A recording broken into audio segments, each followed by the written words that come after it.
You know, on my world, Volkswagen really didn't need to provide any further evidence that they're a pack of morally bankrupt mongrels masquerading as a responsible corporation.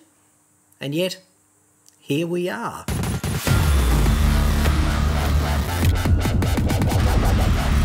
I'm John Cadogan from AutoExpert.com.au, and I get new cars cheap.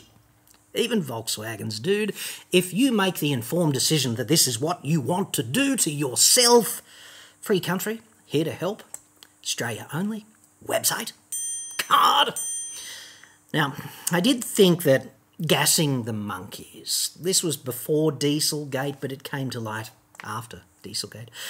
Gassing the monkeys was a particularly low point, even for a morally bankrupt organisation such as them. I didn't think they could get any lower.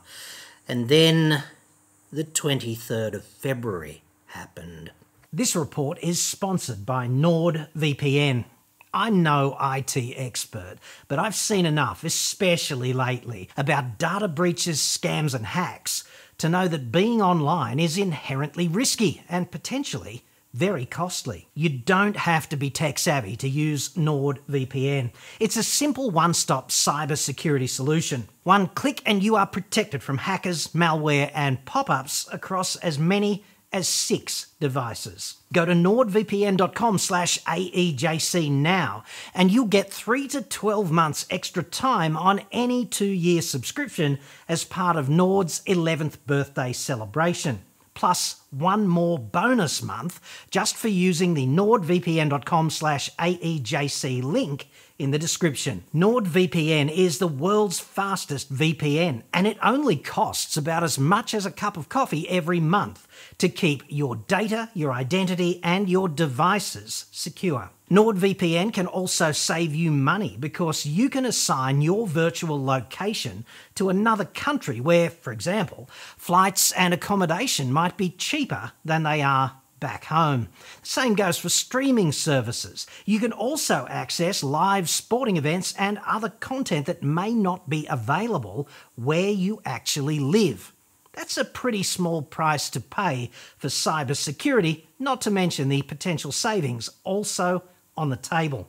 Go to nordvpn.com/AEJC now to get a huge discount off your plan, plus a free 11th birthday gift and all that additional free subscription time.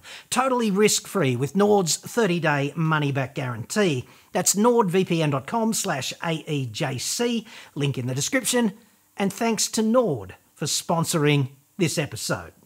Thursday, the 23rd of February 2023 in Waukegan, Lake County, Illinois, America. It's kind of halfway between Milwaukee and Chicago on the western shore of Lake Michigan, if memory serves. A 34-year-old mother of 2 is parking her Volkswagen Atlas in her driveway at home. It's a completely unremarkable day. She's got 2 kids in the back. She gets kid 1, she ferries kid 1 into the house, she comes back for kid 2, and this is where the unremarkability of the day just evaporates, dude. Because a BMW, completely off the script, steams into the driveway, and a bad dude in a mask gets out and begins to steal the Volkswagen. So she goes into full mama bear, someone's got between the cub and mama bear, and she goes for this dude who's going to steal her car. And dude unchivalrously beats her to the ground, and she gets run over as the cars depart, and the 2-year-old is in the Volkswagen. So I give mum 12 points out of a possible 10 so far, and she gets a bonus point because despite being run over and requiring emergency surgery, she gets a phone and she calls emergency services over in America on 911, and the sheriffs spring into action. So everything's going just fine at this point. The Lake County Sheriff responds urgently because this is not just a violent assault and the theft of a car, it's also the abduction of a 2-year-old child. And most of the cops I know take that kind of thing fairly seriously around the world. Nothing gets taken more seriously than that, except probably terrorism and weapons of mass destruction and things of that nature. So anyway, the cops are on it. And the Volkswagen, yes, it was sold with Volkswagen's GPS tracking feature, which is subscriptions based. So this is a lay-down misère, bit of cooperation between Volkswagen and law enforcement, and we're on the road to getting this kid back, you'd think. So while they're searching for this endangered child, the detectives actually call Volkswagen's GPS tracking service, which is called Volkswagen Car-Net, and they flat out refuse to assist because someone had not anteed up the $150 subscription fee. Like, mum and the family don't GPS track their car, so they don't pay the subscription. It's a feature that they haven't needed to date. Okay? Volkswagen Car-Net, they will not help. They say it would be a violation of company policy, like just following orders, right? Nothing we can do. Just following orders, dude.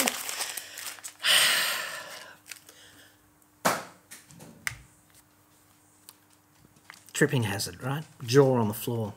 I'd suggest that this is not a situation in which right or wrong is in any way ambiguous. Like, you can see it, I can see it. The right thing to do is abundantly clear, and every second that you delay this stuff, an innocent 2-year-old child is at risk, and that is profoundly unacceptable. Why is it that the only person who can't see this is working for Volkswagen? Riddle me that, Batman. Call me old-fashioned, right? But the life of a 2-year-old child is worth a little more to me than $150. And the other thing is, this is tremendously short-sighted of those dicks in Volkswagen Car-Net, because is this not also a massive PR opportunity that is being missed? Because technology, Volkswagen technology saves 2-year-old, that's a pretty good headline.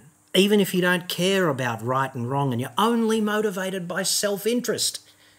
How could you not see that? So, did the GPS tracking save the kid? No, it did not. A bystander called it in while a detective was fumbling around for his credit card, and hats off to him for paying the $150 out of his own pocket to help with this situation, but minus infinity out of a possible 10 points for those dicks at Volkswagen Car-Net for not helping in this critical situation. Like, you've got to be kidding. Volkswagen issued a statement after this blew up in newspapers and online across America. And they said it, quote, has a procedure in place with a third-party provider for Car-Net support services involving emergency requests from law enforcement. Unfortunately, in this instance, there was a serious breach of the process. We are addressing the situation with the parties involved. So, distancing ourselves, trying to throw the supplier under the bus. I guess you could sum it up in other words like this. And in my German words, we have totally screwed up. And in my emphatically non-German words, you've had a lot of practice at saying stuff like this. Like, when are you guys not emphatic card-carrying cocks? Honestly.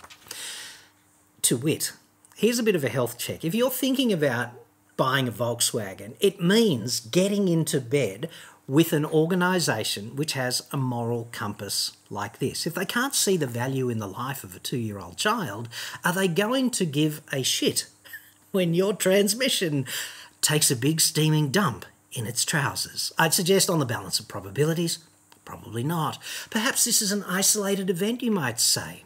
Well, There is the criminal conspiracy to consider, is there not? 4 felonies in total, according to the US Department of Justice. They pled guilty in January of 2017, and you don't generally plead guilty unless there's absolutely no chance of getting away with it. There's gassing the monkeys, which was not done for science, it was done for marketing. They actually got these monkeys and they put them in airtight containers and they force-fed them exhaust from their diesel cars while they gave the monkeys cartoons to watch on television to entertain them. I'm not going to make any specific comment about that because it might be a violation of several of YouTube's policies, but I'm sure you can tell what I'm really thinking about that, given their history.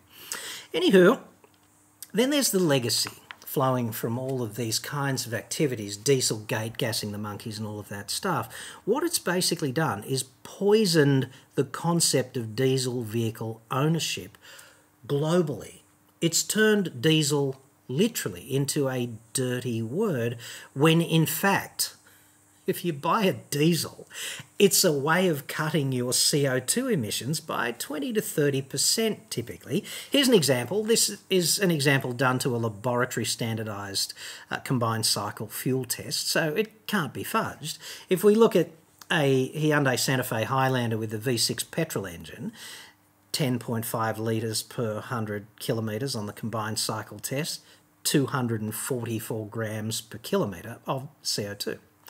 If you go for the 2.2 diesel, you save about 40% on the fuel. It's 6.1 versus 10.5 for the petrol, and 160 grams of CO2 versus 244 for the petrol, right? So that's a significant saving in fuel and a significant reduction in CO2, and yet those Volkswagen cocks and their conduct between 2015 and now have basically undermined this advantage to the extent where a lot of people won't even consider a diesel vehicle because they consider it quote-unquote dirty.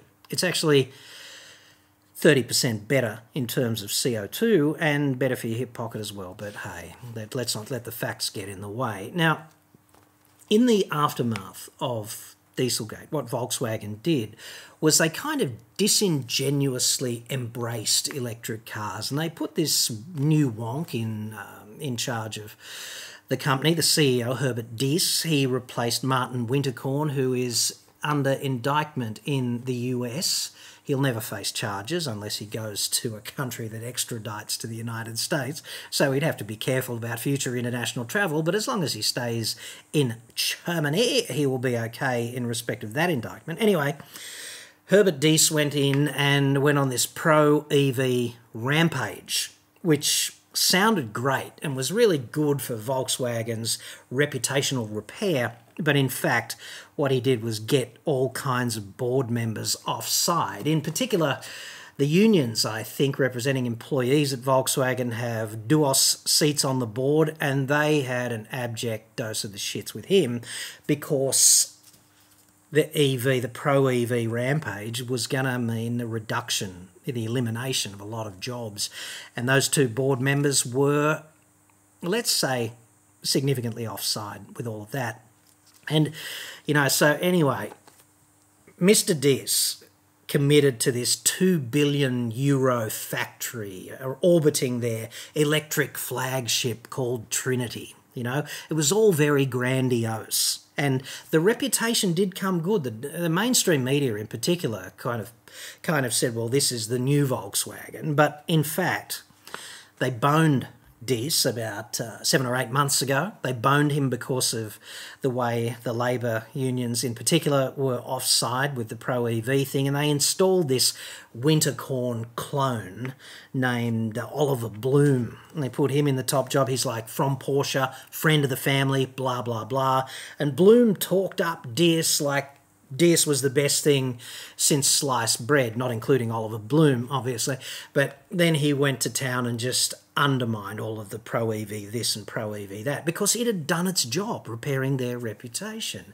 He basically delayed the Trinity program indefinitely and put the €2 billion factory on hold, and we're just waiting for people to forget about that until they can bury it in the Mariana Trench, essentially, is my read on all of that. And now, upliftingly enough, if that's not enough to paint a picture of the moral canvas on which these cocks operate, Volkswagen's currently being sued by not one, but 6 of its major shareholders, and they're all pension funds.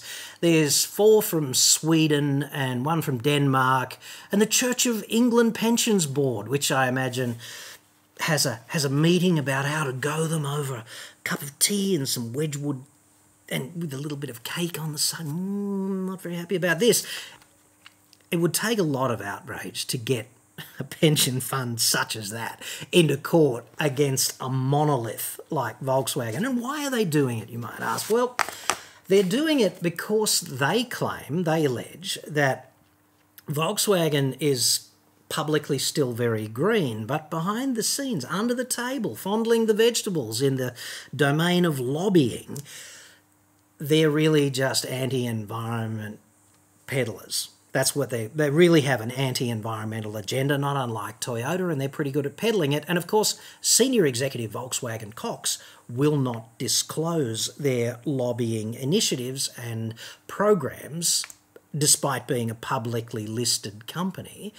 And they don't want to do that. I can only think of one reason why they might not want to do that, which would be that their lobbying initiatives are particularly filthy and at odds with their public perception type statements. So I'll leave that with you to decompile. But as a body of evidence painting the canvas of morality, quote unquote, at Volkswagen, it's pretty consistent, is it not? Like, Volkswagen, in my view at least, is like the babushka doll of corporate scumbaggery. It's just shithead Inception. If it was a movie, you could call it shithead Inception. It's just shitheads inside of shitheads inside of shitheads all the way down to the DNA.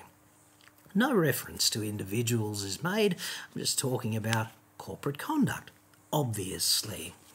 I guess that's okay, though, because in the immortal words of former Volkswagen of America cheese, Michael Horn, clearly dripping with abject remorse and humility, contrition, etc., after apologising for Dieselgate so impossibly sincerely at the Passat launch in New York in 2016.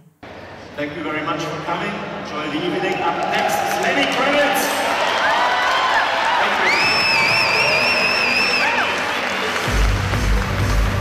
Hear, hear. Well put, M. Horn. There's very little corporate misconduct, now that I think about it, that an influencer party, some free drinks, and Lenny Kravitz does not adequately compensate society for. Nothing says, I am so sincerely sorry, quite as authentically, think you'd agree, as some well-chosen German words and Lenny K's fat beats.